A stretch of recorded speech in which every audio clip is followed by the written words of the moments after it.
Bonsoir et bienvenue à toutes et à tous. Merci de nous retrouver sur le plateau de Voyage au bout de la nuit, votre émission quotidienne littéraire sur Débit. J'espère que vous allez bien, que vous êtes prêts à partager ce moment de lecture avec moi ce soir. Pour moi, c'est un plaisir, donc je vais continuer la lecture d'une vieille maîtresse, un roman de Barbé d'Aurevilly. Je vous conseille vivement, si vous avez manqué le début de cette lecture, d'aller revoir les replays sur le site internet de la chaîne. Pour ça, c'est très simple. Vous tapez dans votre moteur de recherche Débit Voyage au bout de la nuit, vous allez tomber sur les replays et vous pouvez choisir à loisir de regarder les émissions que vous avez préférées ou rattraper le temps perdu. Moi, je vais poursuivre la lecture. On est encore au tout début du roman. On est vraiment à la première partie et je vous rappelle que c'est un roman qui parle d'amour et qui a été adapté il n'y a pas si longtemps que ça au cinéma par Catherine Breillat. C'était un film qui avait même été au Festival de Cannes, je crois que c'était en 2007.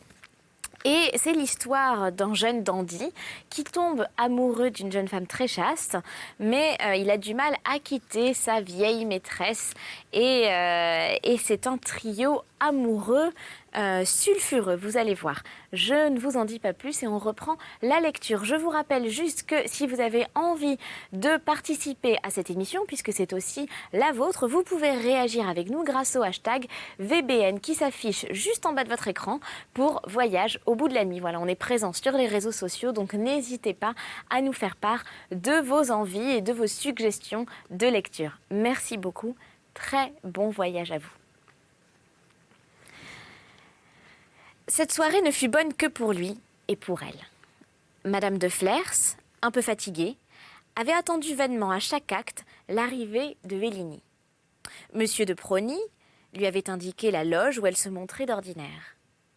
La marquise vit avec plaisir que les yeux de Marigny ne se tournèrent pas une seule fois vers cette place vide. Mais un si faible détail ne calmait pas son inquiétude. Elle était préoccupée de cette explication qu'elle allait provoquer. Elle tremblait pour Ermengarde, pour Marigny, pour elle-même. Car elle avait mis sur ce mariage sa dernière pensée, le bonheur de ses derniers jours. Le spectacle fini, ils retournèrent tous, excepté le vicomte, à l'hôtel de Flers. Quand la marquise eut retrouvé son grand fauteuil dans le boudoir et qu'ils eurent parlé quelque temps encore de leur soirée, elle dit tout à coup à Ermengarde : « Il faut te retirer, ma chère enfant. J'ai à causer avec monsieur de Marigny. » « Vous me cachez donc tous deux quelque chose ?» fit Ermengarde avec le demi-sourire d'une femme qui se sent aimée et qui devine qu'on va parler d'elle et s'occuper de son bonheur. « Peut-être bien, » reprit la marquise avec sa gracieuse finesse. « Viens donc m'embrasser, ma chère enfant, et laisse-nous. » Alors, tout à la fois avec un geste plein de noblesse et d'enfantillage, Ermengarde plia le genou sur le coussin brodé par elle, qui soutenait les pieds de sa grand-mère, et elle tendit le front à la marquise qui l'embrassa avec une tendre effusion. « Ne va pas être jalouse, petite, » dit madame de Flers. « Et vous, continua-t-elle, en se tournant vers Marigny qui admirait silencieusement la pose charmante de mademoiselle de Polastron, offrant sa tête dorée à la lèvre maternelle, et dont le col incliné luttait de suave éclat avec le mantelet d'hermine qu'elle n'avait pas détaché. « Et vous, je vous permets de l'embrasser, là, sur le front. » Et elle toucha l'entre-deux des longs cils de sa petite fille, si ouverts par la confiance de la vie. Marigny se pencha et obéit avec transport. Il sentit le beau front de marbre qu'il touchait pour la première fois, résister d'abord, puis s'affaisser en arrière sous ce baiser. Quand il se releva, le marbre blanc était devenu rose, et la jeune fille troublée cachait son émotion dans ses mains. « Bonsoir donc, maman, » dit-elle bien vite après un silence, en quittant les pieds de sa grand-mère. Elle n'hésitait plus à partir. Après la plus innocente caresse, les jeunes filles aiment tant à se plonger dans la rêverie. La pudeur et l'amour l'entraînaient du même côté et lui créaient un besoin de solitude. Elle emportait assez de bonheur pour son insomnie dans le souvenir de ce premier baiser. « Et vous aussi, bonsoir, » dit-elle lentement à Marigny, en veloutant ce « vous » de toutes les tendresses de son âme, et elle lui tendit avec mélancolie le bouquet de violettes de Parme qu'elle avait respiré tout le soir. Puis elle disparut dans la pénombre mystérieuse de la lampe, sous les draperies de la portière blanche et bleue, et toute vaporeuse malgré le mantelet de fourrure qui rappelait le nord et qu'elle portait avec tant de légèreté sur son corsage de Valkyrie. « Merci, ma mère, » dit alors Marigny, oppressée de bonheur et de reconnaissance, en prenant la main de madame de Flers. Mais elle, changeant subitement de ton et de physionomie, et le regardant de ses beaux yeux frais encore et si animés d'une pénétration lumineuse, « Si c'était le baiser de l'adieu, dit-elle réfléchie, presque sévère, à Marigny qui ne comprit pas. « Oui, si c'était le dernier baiser, reprit-elle, si vous ne deviez plus revoir Ermengarde, si maintenant, tout était fini entre vous. » Rinaud de Marigny était debout. Il tenait à la main le bouquet de la belle Ermengarde. Il eut la faiblesse de devenir pâle en entendant parler ainsi de la marquise de Flers. « Vous qui avez accepté d'être ma mère, dit-il gravement, pourquoi cette supposition cruelle? Ne m'avez-vous pas donné Ermengarde? Est-ce que vous avez lié? Qui peut le délier, excepté vous ?» Ce peu de paroles rappela la marquise au sentiment de la position qu'elle avait créée. « Vous avez raison, répondit-elle. Pas même moi, il est trop tard. Mais écoutez-moi, Marigny, je suis votre vieille amie. Vous avez choisi pour mon petit-fils, malgré les préventions de Trou. Dernièrement, ces préventions ont pris un si effrayant caractère. On m'a raconté de ces choses qui mettent en péril, si certain le bonheur de ma pauvre Ermengarde, que j'ai résolu de tout vous dire, pour que vous puissiez me rassurer. »« Parlez, dit-il avec un calme qui parut de bon augure à la marquise, en croisant ses bras par-dessus le bouquet de violettes de Parme. « Répondez-moi donc franchement, reprit-elle, vous avez été ce que le monde appelle un libertin. Mais vous avez le cœur plus élevé que les mœurs. J'ai toujours eu confiance en vous, Marigny.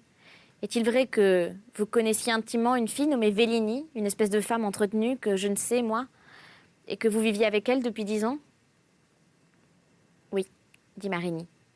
Cela est vrai. Cette femme a été longtemps ma maîtresse, mais elle ne l'est plus. »« Mais vous la voyez toujours, dit la marquise. Mais on m'a dit que quand vous n'êtes pas ici, vous êtes chez elle. Mais je connais trop la nature humaine, ajouta-t-elle finement, pour ne pas savoir que se voir toujours, c'est encore s'aimer. Y a-t-il longtemps que vous n'êtes pas allé chez cette Vélini ?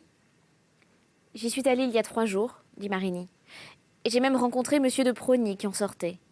Comme j'ai pénétré l'opposition très acharnée à mon mariage de madame la comtesse d'Artel, je me suis bien douté que le vicomte, qui ne voyait plus Vélini depuis longtemps, était revenu chez elle dans un de ses certains desseins contre moi. Je n'ai pas eu peur, pour 2 raisons, ajouta-t-il avec une confiance dont il eut l'art de ne pas faire une fatuité.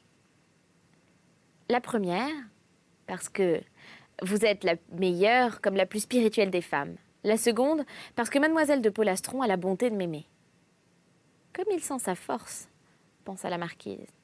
Mais, dit-elle avec le ton léger des femmes de la bonne compagnie, mêle sans inconvénient aux choses les plus graves, si la meilleure et la plus spirituelle des femmes, à qui vous venez d'avouer une liaison de 10 ans, ne croyez pas que cette liaison est finie, puisque vous et cette fille n'avez pas cessé de vous voir, que pensez-vous que ferait cette meilleure et cette plus spirituelle des femmes, monsieur de Marigny ? Eh bien, elle me ferait injure, voilà tout, répondit-il avec une expression superbe. Quand je donne ma parole d'honneur à madame la marquise de Flers, à la grand-mère de mademoiselle de Polastron, que Vélini n'est plus ma maîtresse, je dois être crue, ou je suis donc bien soupçonnée de lâcheté. Eh bien, je le crois, dit la marquise. Mais depuis quand elle ne l'est plus ? Depuis longtemps, répondit-il. Mais pourtant, il faut nous entendre. Je veux être d'une entière bonne foi, reprit-il. Vous êtes trop au-dessus des autres femmes pour blâmer d'une sincérité que vous avez invoquée. Je dis bien. Depuis longtemps, Vélini n'est plus ma maîtresse. Nous avons rompu loyalement, d'un commun accord, entraînés l'un et l'autre par des sentiments nouveaux. Cela eut lieu bien avant que j'eusse rencontré mademoiselle de Polastron dans le monde. Mais si je disais que parfois, l'habitude me repoussant chez une femme autrefois aimée, je ne sois pas retombée pour 1 heure sous les brûlantes impressions du passé, alors oui, je mentirais. Je comprends cette distinction et je l'admets, dit la marquise. Mais ni pour Ermengarde, ni pour le monde, elle n'est admissible. Avec ou sans amour, cette fille, mon amie, est toujours votre maîtresse. Et elle ajouta avec un bon sens exquis et mûri à la pratique de la vie. Le mal, le danger, sont bien moins ici dans les sentiments que dans la position. Vous avez raison, dit Marigny. Mais la position est détruite. Le jour où monsieur de Prony m'a rencontré dans l'escalier de Vélini, j'allais lui faire d'éternels adieux et lui dire que je ne la reverrai jamais. « Et pourquoi n'avez-vous pas commencé par là, mon enfant ?» s'écria la marquise en lui tendant la main. « Combien vous m'auriez soulagé.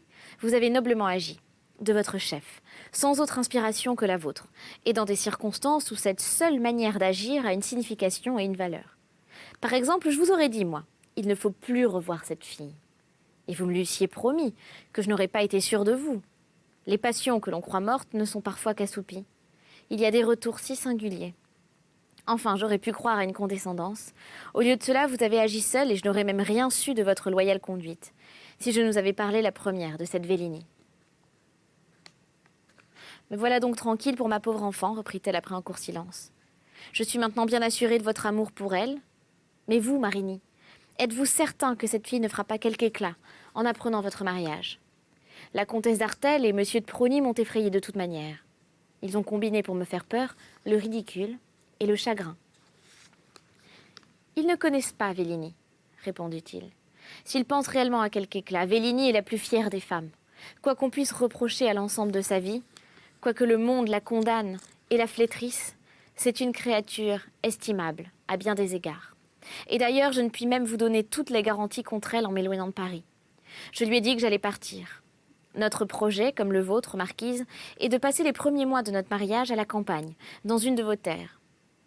Eh bien, nous n'en reviendrons que quand vous l'aurez ordonné. Vous me comblez de joie, Marigny, dit mademoiselle de Flers.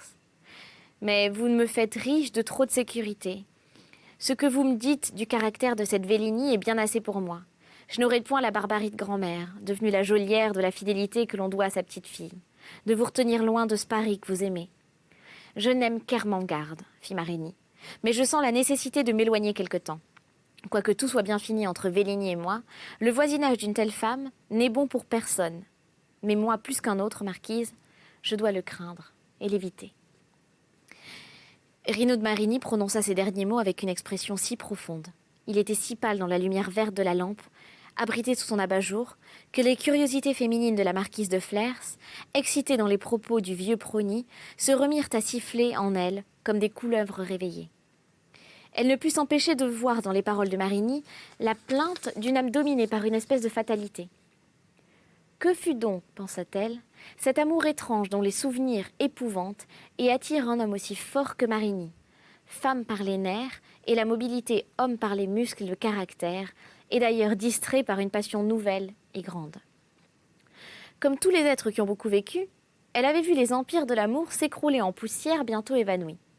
Femme charmante et habile, avec les ambitions les plus légitimes de la vanité et du cœur, elle avait régné aussi, et non seulement elle savait la difficulté des longs règnes, mais combien peu dur, dans la mémoire des hommes, le respect des pouvoirs détruits. Vélini lui revenait à la pensée, cette Vélini qu'elle avait attendue vainement un soir de l'opéra et que, liée par les convenances du monde, elle ne verrait peut-être jamais. Dieu, qu'il faut que vous l'ayez aimée pour la craindre encore, lui dit-elle avec une portée insidieuse, pleine de 1000 questions. Qu'ils disent ce qu'ils voudront, Madame d'Artel et le vicomte, cette fille m'intéresse maintenant que je ne la crains plus. J'aurais désiré la rencontrer à l'opéra. Savez-vous que j'y suis allée un peu pour elle? C'est tout simple. Les femmes n'existent que par l'amour. Celle qui s'est fait aimer 10 ans a fait preuve d'une puissance dont on espère saisir le mot sur son front. Vous auriez peut-être bien été surprise, fit Marigny. Vous êtes plus spirituelle que les autres, et par cela, vous auriez vu davantage. Mais ce qui est certain, c'est que Vélini ne justifie pas, aux yeux de la plupart, l'immense empire qu'elle exerce sur quelques-uns. Vous qui avez été de ces derniers, dit la marquise, vous avez donc été furieusement victime. Vous, victime? Monsieur de Marigny, c'est incroyable après tout ce qu'on dit de vous. Mon Dieu, dit Marigny, c'est comme cela, seulement nous avons été tous deux, à tour de rôle. Elle ne l'a pas été plus que moi plus qu'elle, ce serait une triste histoire à raconter. Eh bien, racontez-la moi, fit-elle avec les 2 yeux allumés de la convoitise intellectuelle. À quoi bon, répondit-il. Si, dit-elle, ce sera de la confiance. Tout ce qu'on peut voir pour une vieille femme comme moi, tout ce qui reste à donner à une amie qui sera votre grand-mère dans quelques jours. Faites-moi connaître votre passé, cette Vélini. Je n'en jugerai que mieux le mari choisi pour Ermengarde. J'aime à veiller. Racontez-moi cela. La pendule marquait près d'1 heure. La marquise mit le coude sur le bras de son fauteuil et prit son menton dans sa main droite. L'attention respirait dans toute la personne. Heureuse vieille, curieuse, comme si elle avait été jeune. Et pour qui l'amour avait l'intérêt qu'a pour les grands artistes, le genre d'art qu'ils ne cultivent plus et qui, dans leur temps, les fit mettre. Chapitre 7. Une variété dans l'amour. Vous connaissez ma famille, dit Marigny. Vous savez quelle place elle a tenue dans l'ancienne aristocratie. Lorsqu'à 20 ans, je la quittai brusquement pour aller vivre à ma fantaisie, vous savez quel éclat ce fut dans ma province et dans votre faubourg Saint-Germain, où mon père avait conservé beaucoup de relations. Vous n'avez pas essayé d'en savoir davantage. Vous avez eu la distinction rare de ne jamais me faire sur ce point la moindre question. 100 femmes qui m'eussent donné leur fille, comme vous m'avez donné la vôtre, m'auraient demandé le détail d'une rupture et d'un éloignement que je crois maintenant éternel. Grâce à une intelligence qui juge les choses et les personnes en elles-mêmes, vous ne vous êtes jamais inquiété de ce qui a toujours prévenu contre moi les esprits les plus bienveillants. Dans tout ce que vous avez fait pour moi, c'est ce qui m'a été le plus touché. Comme vous l'avez rappelé tout à l'heure, vous avez eu foi en Rinaud de Marigny, malgré les circonstances, malgré sa réputation, malgré les dissipations et les torts réels de sa vie. Car j'en ai eu, sans doute. Je ne m'épargne pas de sévères jugements, vous avez donc, ma véritable mère, créé en moi un sentiment analogue à celui que Mahomet exprimait quand il disait de Khadija « J'ai aimé des femmes plus jeunes et plus belles, mais personne comme elle, car elle croyait en moi alors que personne n'y croyait. » Rinaud de Marigny avait l'accentuation fort éloquente. Les plus simples paroles prenaient en passant dans sa bouche des vibrations extraordinaires. Ce commencement de son récit toucha jusqu'aux larmes la marquise, qui lui donna sa main à baiser. Elle éprouvait le meilleur plaisir des belles âmes, la conscience d'avoir été généreuse et d'avoir créé une affection dans un noble cœur avec une générosité. Marigny poursuit après un silence. Rien de plus simple d'ailleurs que mon éloignement d'une famille qui ne comprenait rien à ce que j'étais et à ce que je pouvais devenir. Elle m'avait blessée dans mes ambitions, dans mon orgueil, dans tout ce qui fait la force de la vie plus tard. Je la quittais, respectueux, mais ferme, mais décidé à ne plus m'appuyer que sur moi. J'étais bien jeune alors. Une éducation compressive avait pesé sur moi sans me briser. Quand j'ôtais mon âme de cette camisole de forçat, le bien-être des fers tombés me saisit comme une ivresse. Cela suffirait à expliquer la vie dissipée dont j'ai vécu. Un oncle, le chevalier de Mars, que vous avez connu et qui, ancien cadet de famille, n'avait pas grand-chose, me donna pourtant tout ce qu'il y avait, parce qu'il était mon parrain. Si peu que ce fût, ce peu garantissait mon indépendance pendant quelques années. Du reste, les chances de la vie ne m'effrayaient pas. Je suis naturellement aventurier. Ce mot-là révoltait l'autre jour la comtesse d'Artel, lorsque je me l'appliquais. Il n'en est pas moins vrai. Je l'ai été dans ma vie. Je le suis dans mes facultés. J'aime les périls et les anxiétés cachés au fond des choses inconnues et des événements incertains. Toutes les difficultés m'attirent. C'est peut-être cette disposition qui m'a fait aimer Vélini. C'est à elle que je veux arriver. Je n'ai point à entrer avec vous dans tous les détails de cette position, de ma jeune écoulée avant que la connaisse, mais si jamais vous en étiez curieuse, je vous les dirais. Mais à quoi cela servirait-il? J'ai été ce que sont la plupart des caractères passionnés dans un temps comme le nôtre. J'ai dépensé une grande activité dans de grands désordres. Ne m'avez-vous pas point d'ailleurs absous de tout cela, en me prenant pour votre fils? Il s'arrêta, comme ne voulant point pousser plus loin cette analyse personnelle que d'ordinaire on aime tant à prolonger. Était-ce bon goût chez lui ou raison plus grave qui le faisait être si sobre tout en se plaignant? Il reprit. C'est au plus épais de cette vie excessive que je rencontrai Vélini. Je revenais de Bade en 18, à la fin de l'été. J'y avais passé le temps comme on l'y passe, quand on a le goût des femmes et du jeu. J'y avais été très heureux de toutes les manières. Rien ne manquait à ma gloire de jeune homme, et vous savez, marquise, de quels éléments cette gloire est faite. J'étais alors dans la disposition lassée, qui est la suite des plaisirs violents. J'éprouvais les mortes langueurs du dégoût. Je ne pensais pas qu'une passion viendrait me tirer du gouffre où j'avais roulé d'excès en excès. Et d'ailleurs, j'avais déjà aimé. Je n'avais pas cette virginité de cœur que l'on garde parfois au milieu des désordres et de la jeunesse. Des circonstances inutiles à rappeler avaient fait de mon premier amour une cruelle et longue souffrance, guérie à la fin, mais dont l'impression, toujours présente, affermissait la réflexion de mon esprit contre le danger des affections passionnées. Je pensais n'avoir plus rien à redouter de pareil. Dans toutes les liaisons que j'avais eues depuis, les sens, l'imagination, le caprice, la vanité m'avaient dominé, ensemble ou tour à tour, mais jamais l'amour n'était venu effleurer mon âme. Au sein des intimités les plus ardentes et les plus tendres, elle était restée froide, inébranlable, presque incalculatrice. C'est probablement cela, marquise, qui m'a valu cette réputation de rouée que vous font les femmes dont on est assez épris. Je pensais qu'il en était toujours ainsi. Je ne doutais pas que ma vie de cœur ne fût finie lorsque la circonstance la plus inattendue et la plus simple vint me donner le plus éclatant démenti. Un soir, en sortant de l'opéra, je rencontrai un de mes nombreux amis de cette époque qui m'invita à souper pour le lendemain. C'était le comte Alfred de Mareuil, que vous avez connu. Oui, il est mort en duel il y a 5 ans. De Mareuil était très riche. Comme vous savez, c'était l'un des plus aimables et des plus spirituels vicieux de Paris. Il revenait d'Espagne et je ne l'avais pas vu depuis son retour. Il me dit qu'il avait rapporté de son voyage une foule de curiosités qu'il désirait de me faire admirer. L'une des plus rares, ajouta-t-il en riant, est une malagaise, la plus capricieuse muchacha que j'ai jamais renvoyée au soleil de son regard de feu. « Vous l'avez enlevée ?» lui répondis-je. « Non, non, dit-il, ce n'est pas ma maîtresse encore, mais j'espère par Dieu qu'elle le deviendra. Elle est mariée et son mari, un Anglais, qui mène comme Lady Hamilton venait le sien, ne la quitte pas. Moi, je ne quitte pas le mari. Je l'ai courtisé pour avoir la dame. C'est un joueur et un original. Nous avons parcouru ensemble l'Estramadour, l'Andalousie et la Galice. Jouant presque toujours, même en chaise de poste. Et moi, perdant par la galanterie perfide, pour me lier de plus en plus avec le possesseur légal de ma signora. Ma foi, cette femme m'aura coûté cher. Mais aussi, c'est la plus extraordinaire créature. Je n'avais pas l'idée de cela. J'ai envie d'avoir votre opinion, mon maître, sur cette femme, qui, malgré notre moquerie de Français, m'eût fait consommer probablement, si elle n'avait pas été mariée, la même folie qu'elle a fait faire en l'imposant Sir Reginald Annesley. « Vous l'auriez épousée ?» lui dis-je. « C'est, je vous assure, fort probable. »« Fort probable. Mon Dieu, lui dis-je, est-ce bien au comte Alfred de Mareuil que j'ai honneur de parler ?» Mais il n'entendit pas mon ironique question. Une voiture qu'il avait reconnue venait de passer sur le boulevard et s'arrêter en tournant devant Tortoni, à l'entrée de la rue Thébault. « Vous allez la voir, me dit-il, car la voilà, mais vous ne pourrez pas la juger. » La voiture était une calèche anglaise, découverte, attelée de 2 chevaux alezans brûlés.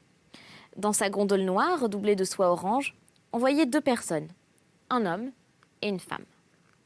L'homme, d'environ 45 ans, à la forte chevelure au reflet d'acier, avait un profil régulier et des tempes puissantes, largement ciselées à ce qu'il semblait, dans du marbre rouge, tant la coupe rose, produite par l'incendiaire usage du piment et des alcools, avait envahi et violemment saisi ce visage.